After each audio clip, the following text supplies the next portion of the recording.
Je voudrais évoquer ici avec vous ces versets du Nouveau Testament où il est question d'avoir rassasié l'homme à l'estomac vide, d'avoir donné à boire à celui qui avait soif, d'avoir accueilli l'étranger dans sa propre maison et d'avoir eu des gestes d'attention pour ceux que la vie a durement éprouvés. À cet égard, le Fils de l'homme prononça ces paroles. Je vous le dis en vérité, toutes les fois que vous avez fait ces choses à l'un de ces plus petits de mes frères, c'est à moi que vous les avez faites. Et, un peu plus loin, toutes les fois que vous n'avez pas fait ces choses à l'un de ces plus petits, c'est à moi que vous ne les avez pas faites. Matthieu 25. Le Verbe de Dieu s'exprima ici par la voix de celui qui apporte à présent le grand dénouement, le jugement, dans notre cadran galactique. Il rappela que la conscience créatrice à l'origine de nos existences a déposé de sa grandeur et de son amour en toute chose, en tout être, et bien également en celui de nos semblables qui s'est perdu en chemin et dont l'apparence suscite encore de nos jours si souvent le rejet. Combien sommes-nous à ne plus nous souvenir, à ne plus voir la signature divine au cœur de chaque être, pire, à éprouver seulement du mépris, voire du dégoût, vis-à-vis de l'homme sale et rebutant couché dans la rue.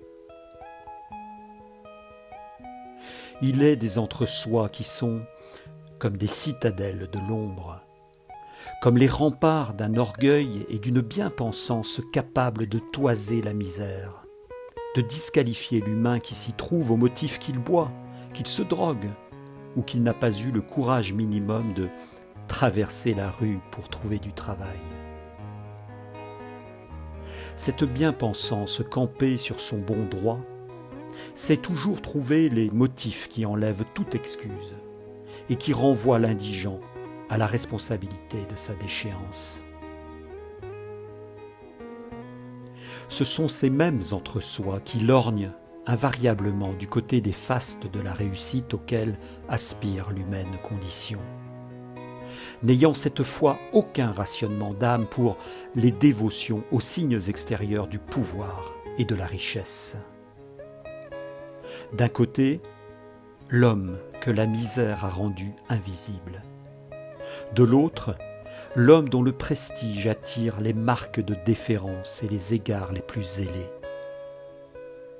Et entre les deux, voici nos convoitises, voici nos jugements péremptoires, voici notre hauteur de vue dont nous ne voyons pas qu'elle exerce sa suffisance sur un piédestal de papier. Ô combien avons-nous établi notre demeure loin du pays de notre âme ? Nous avons orgueilleusement bâti notre quartier général dans ces prétentieuses succursales de l'ego d'où nos yeux regardent le monde avec toute la sécheresse du cœur. Mais ne voyons-nous pas combien cette misère, celle sur laquelle nos yeux refusent de s'attarder lorsque nous la croisons dans la rue, est pourtant l'exacte représentation de l'état réel de notre âme, de cette part de nous dont la maigreur et la saleté nous glaceraient d'effroi si nous acceptions de la regarder et de comprendre à quel point nous n'en avons pris aucun soin. Seuls les signes extérieurs ont eu l'importance que la seule intériorité méritait. Ils ont colonisé nos sentiments et induit l'échelle de nos valeurs. Ils ont suscité la compétition des égaux plutôt que l'accompagnement bienveillant à manifester l'unicité de chaque être. Même prier fut une chose bruyante et ostentatoire, qui devait se faire aux yeux de tous plutôt que dans le silence recueilli de la nature ou dans le retrait d'une chambre. Il me vient à l'esprit cette histoire que j'aimerais vous raconter et qui, d'une certaine manière, illustre les versets par lesquels je débutais ce chapitre. Dans le petit village du Finistère où j'ai grandi, avant même ma naissance, un homme fit une chose qui ne se faisait pas. Il suscita l'indignation de ceux pour qui l'ordre établi fait partie des choses immuables. Alors même qu'il appartint à ceux qu'on appelait les rouges, animés d'un idéal de justice sociale qui semblait a priori peu soluble dans l'eau des bénitiers, il lui fut cependant proposé de rejoindre le collège des Fabriciens, de ces hommes qui apportaient leur aide au bon déroulement des cultes. Cette année-là, alors que le pardon de la paroisse se préparait, avec toute l'effervescence qui caractérise l'approche des grands événements, les costumes bretons rehaussés de leurs plus belles broderies sortirent tous de l'armoire. Les femmes amidonnèrent et repassèrent leurs coiffes. Tout devait être prêt et réglé dans les moindres détails. Chaque geste était empreint d'une dévotion intensément vécue. Dévotion toute intérieure qui ne pouvait pourtant faire l'économie de certaines règles purement extérieures quant à elle. Ainsi, les femmes de petite extraction savaient que la hauteur de velours à leurs manches ne pouvait excéder celle qu'exhiberaient les femmes de la haute société. Mais c'était là, pour ainsi dire, une chose que nul ne songeait à contester ni à transgresser. Les signes extérieurs de richesse s'exprimeraient ce jour-là avec ostentation jusque sur les bancs de l'Église. L'autorité ecclésiale elle-même était garante de cet ordre établi, faisant que jamais ne fut menacée la fixité ni l'intangibilité du rang de chacun. L'Église régnait et maintenait ainsi son pouvoir, non dans le dépouillement qui nous ouvre au divin, non dans l'invitation christique à servir le Créateur, mais dans la richesse matérielle qu'infusait la puissance de Rome comme emblème de son pouvoir terrestre. Il n'y avait dès lors qu'un pas pour songer que le Dieu invoqué par les prêtres en ces églises eût ses préférences parmi les fidèles. Et cet état de fait qui structurait l'ordre social fut transgressé d'une manière fort peu orthodoxe par le nouveau Fabricien. Le jour du pardon était arrivé. Lorsque la messe eut pris fin, 3 hommes ouvrirent solennellement la voie à la procession des chrétiens qui sortaient de l'église. Ces 3 hommes portaient l'un une ostentatoire croix d'or, l'autre une croix d'argent. Le 3e, tout à la sobriété de sa mission, portait une croix de bois. Alors qu'il ne fut jamais dérogé au fait de faire porter la croix en or par l'un des plus riches propriétaires ou notables des lieux, qui était aussi le plus souvent un respecté donateur, le Fabricien se plut à solliciter celui que jamais personne ne vint chercher tant sa misère était grande. Il vendait ici et là sa force de travail comme garçon de ferme, et n'arborait qu'un bien piètre costume à l'image de sa condition. Cependant, le Fabricien confia ce jour-là la croix en or à cet ouvrier agricole à qui tout au mieux le bois aurait dû échoir, si tant est que son rôle de porteur de croix eût un jour effleuré l'esprit de quiconque. Un grand coup de balai semblait avoir d'un seul coup été passé sur une tradition qui stipulait qu'aux hiérarchies célestes répandaient des hiérarchies terrestres si solidement ancrées que les messages du Christ n'avaient sur elles aucun pouvoir d'action, ni même de questionnement. L'ordre établi, en écho peut-être à certains écrits pauliniens, ne devait ni ne pouvait être remis en question. L'or était l'apanage des notables tandis que le bois revenait à la condition des manants, y compris lorsque leur tour venait d'être conduit vers leur dernière demeure et que les égards qui étaient dus à leur mémoire étaient strictement proportionnés au faste ou à la misère de leur existence. Cet homme pourtant, le plus miséreux de la paroisse, fut ce jour-là honoré devant sa femme et devant ses enfants ainsi que devant la communauté des chrétiens. Il fut élevé dans sa dignité d'homme, considéré par au moins l'un de ses semblables, tandis que d'autres grincèrent des dents. Car tous, puissants ou misérables, n'étaient-ils pas d'une dignité égale face à celui qui marcha voici 2000 ans sur la terre de Palestine? En ce village de Basse-Bretagne, que d'autres villes et régions prestigieuses eussent d'ailleurs regardé avec beaucoup de hauteur, le jeu inamovible des positions sociales, ce jour-là, vola en éclats par l'action d'un seul homme.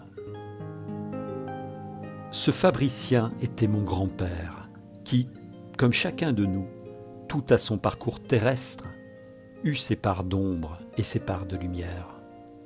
Pour l'avoir connu jusqu'au début de mon adolescence, j'éprouve une grande joie, longtemps après son départ, à avoir appris cette chose de lui, telle une pierre précieuse reçue en héritage. Nous marchons dans les pas de nos ancêtres dont l'ADN définit la tonalité de notre propre existence. Nous avons choisi pour notre incarnation cette combinaison d'ADN ainsi que toutes les mémoires qui y sont associées, afin de recevoir l'exacte configuration terrestre pour notre évolution. Beaucoup de tristesse et de peine fut le lot de ces vies qui tapissent les parties connues de mon arbre généalogique. Je porte aujourd'hui en moi la mémoire de ces lignées paysannes que la rudesse du labeur ou de l'endettement n'épargna pas. Je porte pour cette vie l'écho du parcours de ces hommes, mais aussi de la douleur de ces femmes qui perdirent leur nouveau-né ou dont la disparition subite fut entourée d'un secret si lourd que pas une seule photo propre à rappeler leur existence ne devait subsister. Ainsi de la mère de mon grand-père, dont il ne garda aucun souvenir puisqu'elle décéda quelques mois seulement après sa naissance. Par un jeu de chaises musicales qui visait là aussi à ne point changer l'ordre établi, le propriétaire terrien, soucieux de la stabilité de son patrimoine, enjoignit à la famille que la sœur de cette mère décédée devint la nouvelle épouse et la procréatrice de la lignée, tandis que la première femme fut effacée, jetée dans un puits d'indignité et de silence qui affecta durement l'enfant qu'elle porta, lequel, en grandissant, ne comprit jamais pourquoi la mémoire de sa mère fut ainsi occultée. En d'autres lieux de ma généalogie, sur fond de cette même rudesse paysanne, se tiennent bien d'autres vies de douleur et de peine qu'il m'est difficile d'évoquer ici.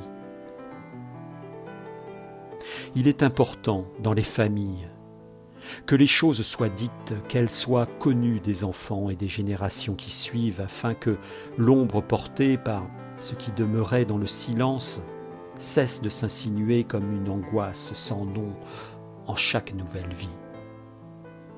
Car toute vie nouvelle reçoit le flambeau ainsi que la mission d'éclairer la longue route initiée par nos ancêtres.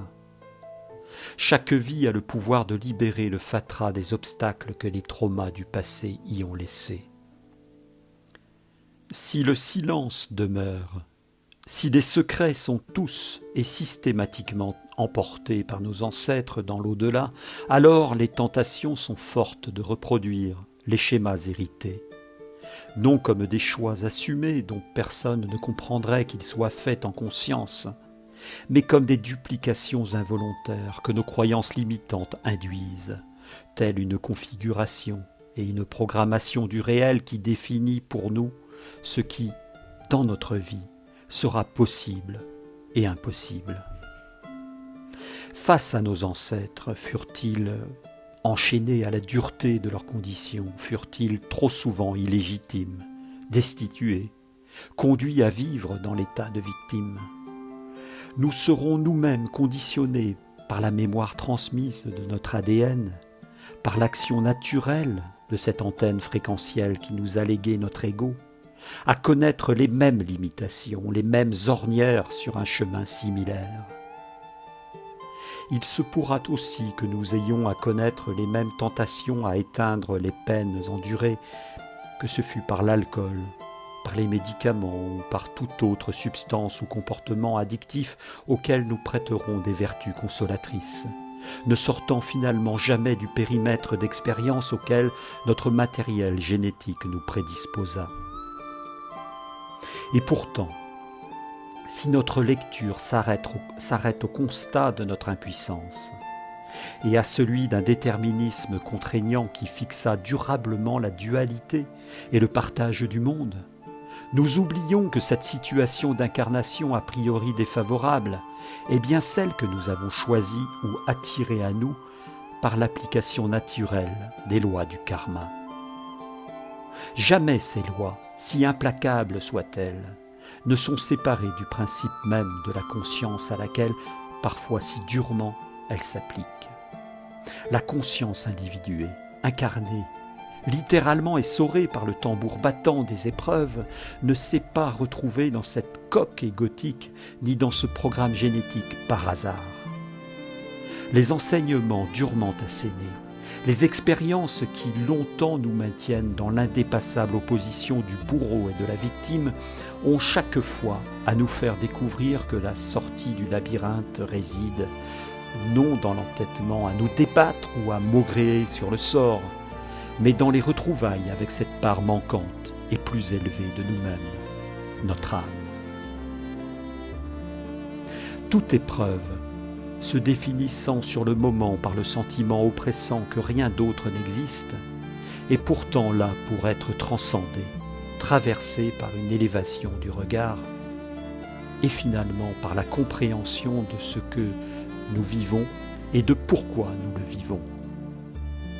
Alors, dans cette prise de conscience, ce n'est plus notre ego qui est aux commandes ou qui subit, ce n'est plus notre génome à qui auraient été confiées toutes les clés qui orchestrent les événements de notre vie.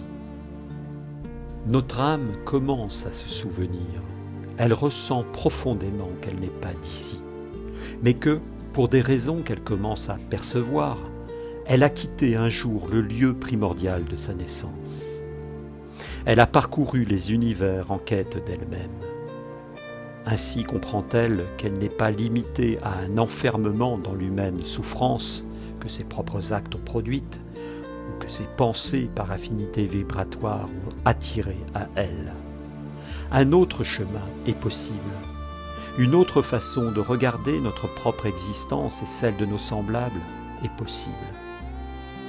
Notre âme, se reconnaissant elle-même, comme le principe directeur de sa vie terrestre, se met alors à éprouver combien est déterminant le contenu de nos pensées, de nos émotions et de nos croyances sur notre chemin quotidien. Le parcours de nos parents comme celui de nos ancêtres deviennent eux-mêmes objets de conscience, d'interrogation. La lumière de la connaissance intuitive investit peu à peu les strates de notre lignée qui étaient demeurées jusqu'ici dans l'ombre comme autant de ressorts invisibles et néanmoins agissants, lesquels empêchaient non seulement la compréhension, mais plus encore la bienveillance, le pardon, la libération envers nous-mêmes comme envers nos ascendants. Oui, notre héritage génétique et éducationnel est un énorme prisme qui caractérise notre vision du monde et de nous-mêmes. Il est pour un temps notre paradigme. Il définit, hélas parfois pour notre vie durant, les dimensions de notre fenêtre sur le monde ainsi que la couleur du ciel qui s'y présente. Mais, pour autant, alors que ce prisme est semblable à un théâtre où se joue une pièce aux scènes déjà écrites, il revient à l'âme ou bien de rejouer une énième fois l'antique tragédie, ou bien de comprendre qu'elle est à la fois l'auteur et le metteur en scène de la pièce, se libérant par là même des chaînes de son aliénation, de ses limitations. Ce qui peut nous aider aujourd'hui face à ces mémoires que nous avons endossées, c'est que nous sommes entrés dans un temps inédit où la lumière, plus forte que jamais, n'impactera pas seulement les aspects les plus extérieurs et les plus visibles de notre environnement. Elle entrera, et elle entre déjà, dans les structures fréquentielles de nos mémoires dont beaucoup sont restées inconscientes et ont constitué jusqu'ici de lourds fardeaux. Sous l'effet de cette lumière, toute chose sera à présent plus légère, à condition que nous ne nous accrochions pas à ces programmations néfastes, à condition que nous acceptions ce cadeau divin qui vient aujourd'hui à nous et qui, par son pouvoir de guérison, dissout nombre d'entraves et referme bien des blessures. Le paradoxe est que, bien souvent, nombre d'êtres humains préfèrent demeurer dans la sphère du connu, celle où, contre les pires atteintes à leur souveraineté, ils ont édifié des années durant des stratégies de repli, des compensations addictives, des plaisirs consolateurs, des médications palliatives, des renoncements volontaires qui rendent finalement supportable l'infamie. Alors, on se pose en victime, victime du système, victime du conjoint, du patron, de quelque instance extérieure que ce soit, sans jamais renverser la table, sans jamais ouvrir le passage secret qui conduit à notre âme. Sur le pas de la porte, ni tout à fait en soi, ni tout à fait dehors, on critique le voisinage, la société, tout ce qui à nos yeux est responsable de nos maux, sans voir que la racine de tout ceci se tient énorme dans nos individualités aveugles. C'est de cet état d'acceptation résigné que nous devons sortir, non pas une fois de plus par le biais d'idéologies prometteuses, de religions sclérosées ou de révolutions instrumentalisées, mais par la connaissance de soi qui mène à la connaissance de l'univers. Laisse le silence envahir ta conscience. Des terres enfouies émergeront depuis lesquelles tu comprendras l'ineptie de tes jugements passés, de tes vindictes, de ton incomplétude bavarde qui ne pouvait exister qu'en désignant des coupables. Laisse le silence te montrer d'où vient le souffle créateur et quel chemin il emprunte pour descendre jusqu'ici dans la vallée des hommes. Alors seront pansées les blessures. Ton ADN ne sera plus le canal d'un déterminisme contraignant. Il s'ouvrira et s'enrichira de nouvelles fréquences, celles de l'esprit qui forme la matière plutôt que, par ignorance et aveuglement, d'en être le prisonnier.